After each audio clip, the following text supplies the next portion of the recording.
Bro, ini ada berita baru lagi ya.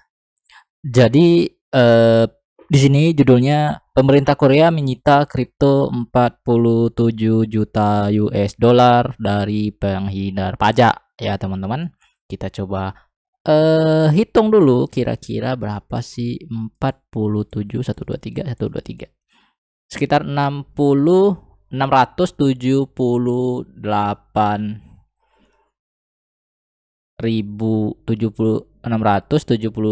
miliar ya teman-teman, lebih ya. Nah itu yang disita kripto, nilai kripto yang disita dari penghindar pajak.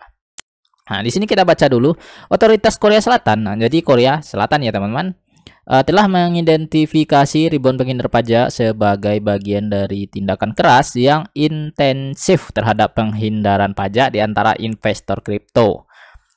Setelah penyelidikan yang berkepanjangan, pemerintah dilaporkan telah menyita cryptocurrency senilai jutaan dolar ya. Nah, jadi ada agenda ada agen pajak yang menargetkan penghindar pajak kaya di wilayah Seoul Raya ini ya teman-teman. Nah, lebih dari 53 miliar won Korea atau setara dengan 47 juta dolar ya dalam aset kripto telah disita dari 12.000 orang yang diduga mencoba menyembunyikan uangnya dari pemerintah.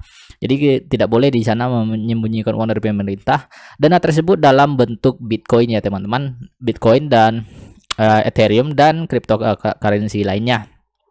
Jadi Reuters melaporkan mengutip pemerintah provinsi Gyeonggi di sekitar ibu kota Seoul-nya ya teman-teman. Nah, jadi sejumlah orang kaya Korea telah menemukan diri mereka di antara penghindar pajak yang ditargetkan. Mereka telah dituduh menggunakan pertukaran kripto lokal untuk menyembunyikan aset karena platform perdagangan tidak mengharuskan pemegang akun untuk memberikan nomor registrasi penduduk mereka.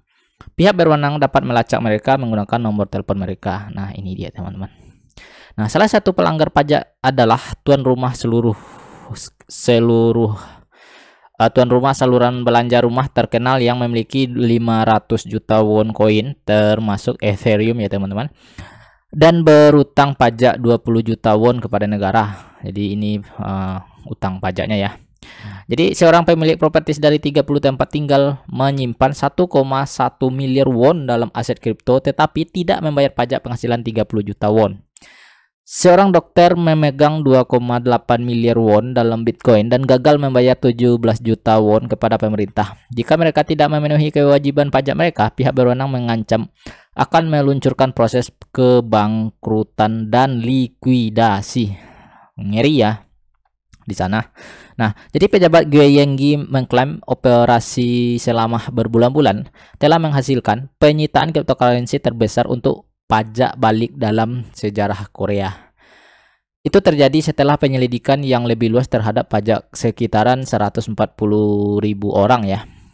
Kim Ji-ye, Direktur Jenderal Biro Keadilan Provinsi Gyeonggi, menyatakan, dia menyatakan, kami akan melakukan yang terbaik untuk melindungi pembayaran pajak yang taat hukum dan memenuhi mandat perpajakan kami yang adil dengan menyelidiki dan melacak aset yang mungkin disembunyikan oleh penghindar pajak di tengah semangat perdagangan cryptocurrency baru-baru ini.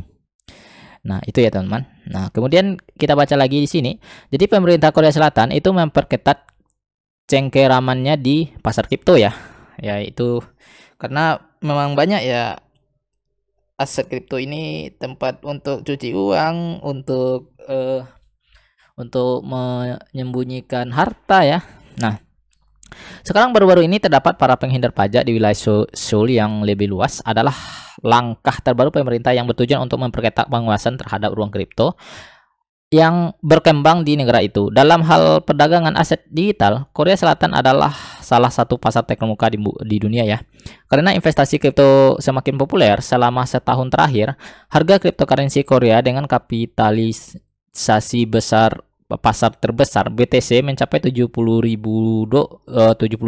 dolar sejauh di atas harga tinggi global sepanjang masa 63.000 ya.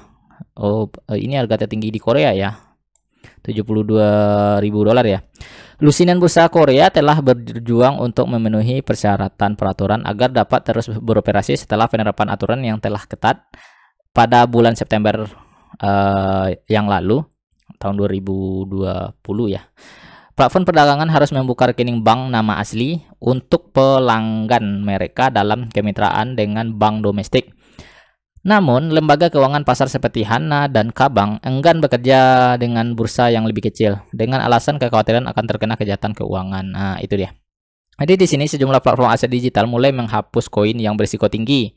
Ya, jadi mungkin koin-koin yang nggak jelas gitu ya, yang nggak jelas fundamentalnya, dalam upaya mematuhi peraturan industri yang akan datang. Jadi nanti di sana di Korea itu semua koin-koin yang nggak jelas gitu ya fundamentalnya itu akan disingkirkan ya teman-teman. Jadi yang di listing di exchange-nya memang koin-koin yang sudah jelas ya. Nah itu ya teman-teman. Jadi Komisi Layanan Keuangan Korea ingin mereka mengintensifkan penyaringan transaksi kripto yang menyerahkan tanda terima kepada otoritas pajak negara itu mulai tahun depan ya. Jadi pemerintah sedang bersiap untuk menggenakan pajak atas keuntungan dari pedagang kripto dengan tarif 20% untuk jumlah yang melebihi 2,5 juta won sekitar $2.200 ya mulai Januari 2022. Jadi nanti Januari 2020 di Korea ini mulai menerapkan pajak ya teman-teman untuk setiap keuntungan kripto yang nilainya dimulai melebihi 2.000 ya. Misalnya ini 2020 ya. Jadi kalau keuntungan sekitar 31 juta ya, 31 juta rupiah, maka akan dikenakan pajak sekitar 20% ya. Gila, ngeri ya 20%. Sekitar berapa itu? 2 kali 2 4 sekitar 400 juta ya, berapa ya? Ya itulah teman-teman. Sekitar 400.000 atau 4 juta ya. Oke, jadi itu ya teman-teman untuk masalah perpajakan. Oke, bagaimana pendapat teman-teman tentang berita ini? Komen-komen ya di deskripsi. Sampai jumpa. Terima kasih. Salam Tudemon. Bye-bye.